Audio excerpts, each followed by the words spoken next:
नहीं जाएंगे। तो देखें, डिफॉर्मिटीज ऑफ स्केलेटन, यानी स्केलेटन के कौन कौन से डिसऑर्डर हो सकते हैं, उनमें क्या डिफॉर्मिटीज हो सकती है, मतलब एबनॉर्मलिटी क्या क्या आपके स्केलेटन में आ सकती है। देखो कुछ डिफॉर्मिटीज ऐसी हैं जिनका बताया गया है कि वो जेनेटिकल डिस मतलब वो जेनेटिकल डिसऑर्डर होते हैं, मतलब वो कंजिनाइटल होते हैं। कंजिनाइटल का मतलब पैदाइशी भी हो सकते हैं। और कुछ ऐसे होते हैं जो हार्मोनल डिसऑर्डर होते हैं या हार्मोन में कमी या ज्यादती की वजह से हो सकते हैं। कुछ न्यूट्रिशनल डेफिशिएंसी होती है, और न्यूट्रिशनल डेफिशिएंसी आपको पता है किसकी वजह से हो सकती है। न्यूट्रिशन में जो है वो, अगर आपका जो है वो मल न्यूट्रिशन है, यानी आपके फूड में किसी चीज की कमी है, कि उसकी वजह से हो सकते हैं। इसके अलावा भी कुछ डिसऑर्डर बताएं, जैसे डिस्क स्लिप हो गई, स्पंडोलाइसिस हो गया, अर्थराइटिस हो गया और शियाटिका हो गया। तो देखो जेनेटिक डिसऑर्डर के अंदर सबसे पहले आपकी बुक में जो बताया हुआ है वो है तीन बताएं जेनेटिक डिसऑर्डर। एक क्लेफ्ट पैलेट हो गया, एक माइक्रोसेफेली हो गया, और एक हो गया ऑस्टियो अर्थराइटिस।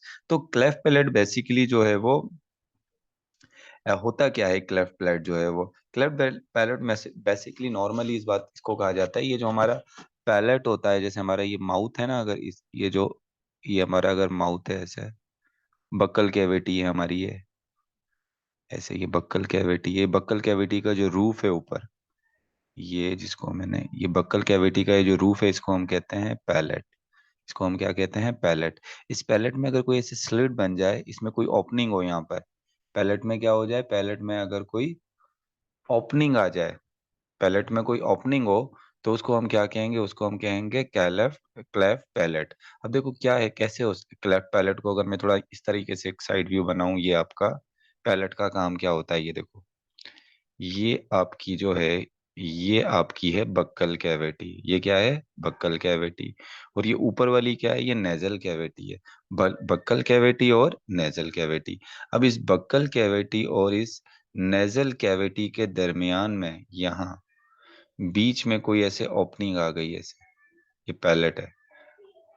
ये आपको देखो ना, ये बक्कल कैविटी और नेजल कैविटी को जो सेपरेट कर रहा है, ये क्या है, ये है पैलेट है, जो बक्कल कैविटी और नेजल कैविटी को क्या कर रहा है, सेपरेट कर रहा है। अब अगर इस ये जगह जो है, ये क्या है, ये पैलेट है। पैलेट का काम क्या है, नेजल कैविटी और बक्कल कैविटी को सेपरेट करना। अब इसमें क्या आ गई, ये ओपनिंग आ गई, बीच में क्या है, ये खुल गया। तो अब इसको हम क्या कहेंगे, इस किस्म की कंडीशन को हम क्या कहेंगे, इसको हम कहेंगे पैलेट। इसको हम क्या कहेंगे, क्लेफ्ट पैलेट। इसका प्रॉब्लम क्या होगा, जब आप कोई चीज खाओगे तो फिर वो कहाँ आ जाएगी, नेजल कैविटी में चली जाएगी।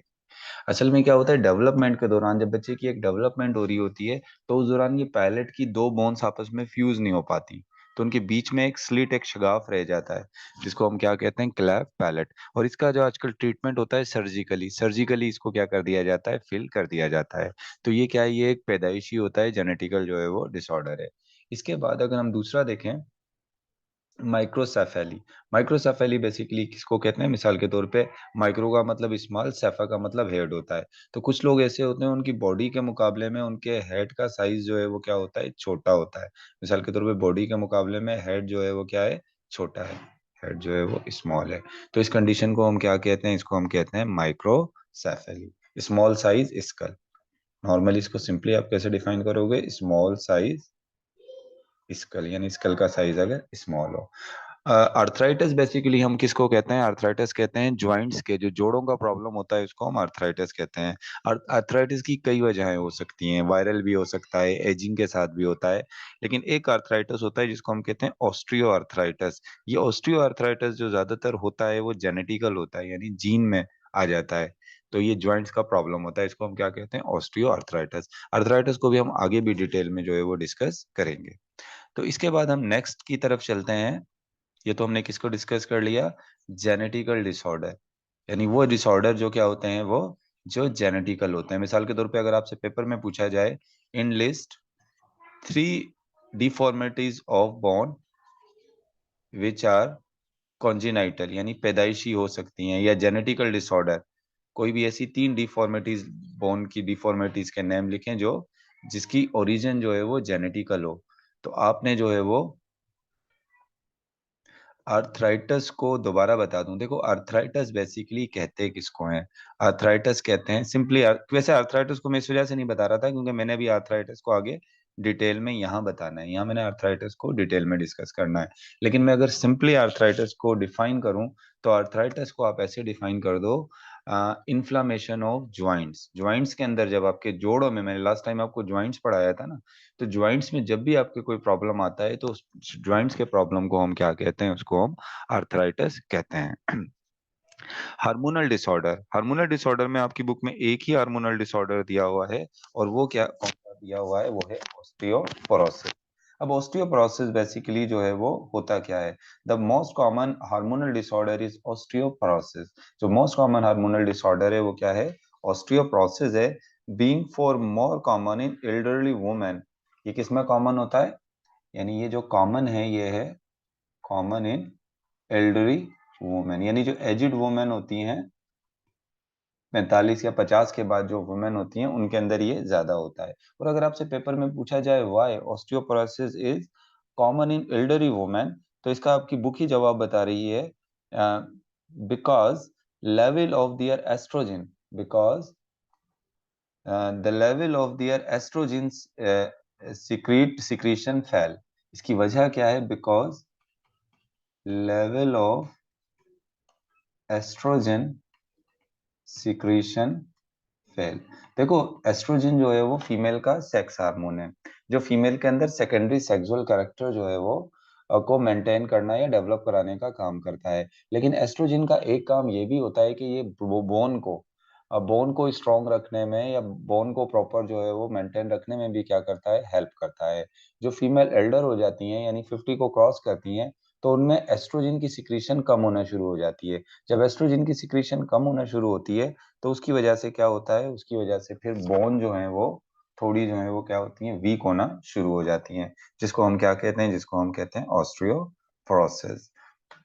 क्यों फीमेल एल्डर फीमेल में ज्यादा होता है, अगर आपसे पूछा जाए तो आप उसका जवाब यही बताओगे, क्योंकि एल्डर फीमेल में एस्ट्रोजन का लेवल जो है वो क्या होना शुरू हो जाता है, कम होना शुरू हो जाता है। The bone as a result became porous thin and weak, यानी जब एस्ट्रोजन का लेवल कम हो जाता है तो उसकी वजह से फीमेल की जो बोन होती हैं वो कैसी हो जाती हैं, पोरस हो जाती हैं। पोरस का मतलब क्या होता है, भुरभुरी, यानी उनमें से जब कैल्शियम निकलेगा तो उनमें छोटे छोटे पोर हो जाएंगे, तो वो क्या हो गई, वो पोरस हो जाती हैं। पोरस होने के अलावा जो है ये बोन जो है थिन हो जाती हैं, जैसे बात है जब कैल्शियम निकलेगा तो उनकी थिकनेस कम हो जाएगी, थिन हो जाएंगी, और जब पोरस हो गई, थिन हो गई, तो उसके साथ क्या हो जाएंगी, वीक भी हो जाएंगी, साथ में वो कमजोर भी होना जो है वो शुरू हो जाएंगी। कॉन्सिक्वेंटली इजिली ब्रोकन, यानी ऐसी बोन जो पोरस होती है, थिन होती है, भुरभुरी हो जाती है, पोरस हो जाती है, थिन हो जाती है, तो वो क्या हो जाती है, वो फिर इजिली जो है वो ब्रेक डाउन हो सकती है। सही है ना। इसके अलावा जो है वो although all the bones are affected, यानी ऑस्टियोपोरोसिस में तमाम ही बोन्स इफेक्टेड हो जाती हैं, लेकिन अगर आपसे पूछा जाए ऑस्टियोपोरोसिस में सबसे ज्यादा कौन सी बोन पर के इफेक्टेड होने के चांसेस हैं, तो जो मोस्टली जो बोन इफेक्टेड होती हैं वो होती हैं हिप बोन। हिप बोन आपको पता है, हिप बोन हम कहते हैं पेल्विक बोन जो हमारी होती है, उसको हम क्या कह रहे हैं, उसको हम हिप बोन कह रहे हैं, वो इफेक्टेड ज्यादा होती है क्योंकि उसने भी वजन उठाया हुआ होता है आपका। वर्टिब्रे, वर्टिब्रे में भी ये हो सकता है, वर्टिब्रे में आ सकता है। Wrist bone became more prone to this feature, यानी इस फीचर पर जो है ये बोन ज्यादा जो है वो इफेक्टेड हो सकती हैं। हो सकता है कि इन बोन्स के ऊपर एस्ट्रोजन का इफेक्ट ज्यादा होता है, इसी वजह से ये बोन जो है वो जल्दी क्या हो जाती हैं, जो है वो जल्दी इफेक्टेड होती हैं। तो हार्मोनल डिसऑर्डर में मैंने अभी आपको क्या बताया कि हार्मोनल डिसऑर्डर में आपकी बुक में एक ही हार्मोनल डिसऑर्डर दिया हुआ है जिसको हम कह रहे हैं ऑस्टियोपोरोसिस।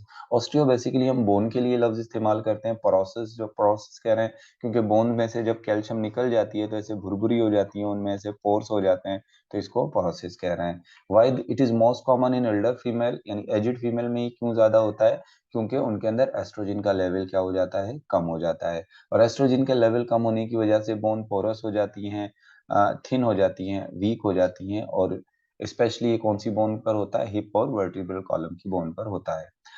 अच्छा, इसके बाद मैंने आपको बताया था कि मैं तमाम ये टॉपिक आज कवर नहीं करा पाऊंगा क्योंकि मेरी जो लैपटॉप है उसका चार्ज नहीं किया था, तो उसकी वजह से अभी उसकी बैटरी लो हो गई है, और लाइट भी नहीं है, तो मैं इसको भी चार्ज नहीं कर सकता। तो आज मैं सिर्फ ये न्यूट्रिशनल डेफिशिएंसी तक ही आपको बता सकूंगा, इसका चार्ज खत्म हो जाएगा। तो न्यूट्रिशनल डेफिशिएंसी में एक ही न्यूट्रिशनल डेफिशिएंसी को डिस्कस किया है, रिकेट्स। वैसे फेडरल की बुक में देखें तो फेडरल की बुक में दो न्यूट्रिशनल डेफिशिएंसी बताई हुई है, एक रिकेट बताई हुई है और दूसरी बताई हुई है ऑस्टियो मलेशिया। थोड़ा सा फर्क बता देता हूँ, रिकेट और ऑस्ट्रियो मलेशिया में क्या फर्क होता है। न्यूट्रिशनल डेफिशिएंसी की वजह से अगर बोन सॉफ्ट होती हैं, अगर बच्चों की होती हैं तो बच्चों में रिकेट्स कहते हैं, और अगर ये न्यूट्रिशनल डेफिशिएंसी की वजह से बोन सॉफ्ट हो जाए बड़ों में, तो उसको हम क्या कहेंगे, ऑस्टियोमैलेशिया। तो आपकी बुक में सिर्फ जो है वो रिकेट्स जो है वो दिया हुआ है, और रिकेट्स जो है इस journal and deficiency of vitamin D, ये किसकी डेफिशिएंसी की वजह से होता है, विटामिन डी की डेफिशिएंसी की वजह से। Particular decreases the absorption of calcium with result in softening of bone. यानी विटामिन डी का काम क्या होता है, आपके कैल्शियम को ब्लड से बोन में डिपॉजिट करने का काम कौन करता है, विटामिन डी। मतलब आपके जो आप कैल्शियम लेते हो वो कैल्शियम कहाँ जाकर डिपॉजिट होती है, बोन में। लेकिन कैल्शियम को जो बोन में डिपॉजिट करने का काम करेगा वो कौन करेगा, विटामिन डी। तो बच्चों में अगर विटामिन डी की कमी हो जाए या कैल्शियम की कमी हो जाए, चाहे विटामिन डी और कैल्शियम दोनों ही जरूरी है बोन को स्ट्रॉन्ग करने के लिए। कैल्शियम बोन को स्ट्रॉन्ग करती है, और विटामिन डी जो है वो कैल्शियम को बोन तक पहुंचाता है।